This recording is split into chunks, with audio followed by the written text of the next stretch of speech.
ఈ క్షేత్ర మహత్వం లోకానికి తెలపడానికి ఆయన ఇక్కడ విజయం చేస్తున్నారు. ఆయన మొదట ఇక్కడ కూడా తమ మహిమ ప్రకటమవనీయక గుప్తంగా సాధు జీవితం గడిపేవారు. ఆయన సంగమం వద్ద అడవిలో సంచరిస్తూ దగ్గరలో ఉన్న గంధర్వపురానికి భిక్షకు వెళ్ళేవారు. ఆ గ్రామంలో సుమారు 100 బ్రాహ్మణ కుటుంబాలు ఉండేవి.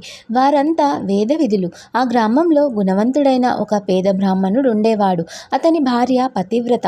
వారికి ఒక ముసలి గొడ్డు బర్రె ఉండేది.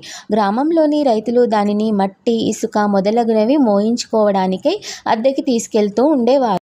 అతడు ఏయావరం అంటే భిక్షాటనతోనూ గేదెపై వచ్చు బాడుగులతోనూ జీవనం సాగిస్తూ ఉండేవాడు. శ్రీ నృసింహ సరస్వతి స్వామి తరచూ వీరింటికి భిక్షకు వెళ్ళేవారు.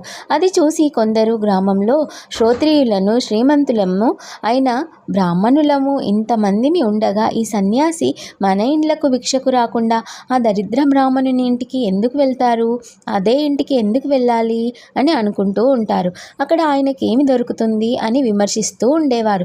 కానీ శ్రీకృష్ణుడు కూడా దుర్యోధనుని వంటి రాజుల భవనాలకు వెళ్ళక పేదవాడైన విదురుని ఇంటికి వెళ్ళాడు.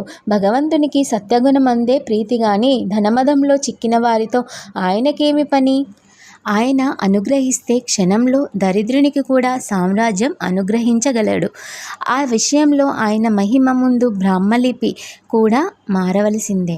ఒక వైశాఖ మాసంలో మధ్యాహ్నము ఎండ నిప్పులు చెరుగుతున్న సమయంలో శ్రీగురుడు వారింటికి భిక్షకు వెళ్ళారు. ఆనాడు గ్రామంలో ఎవరూ ఆ గేదెను బాడుగకు తీసుకుపోలేదు. ఆ బ్రాహ్మణుడు భిక్ష కోసం గ్రామంలో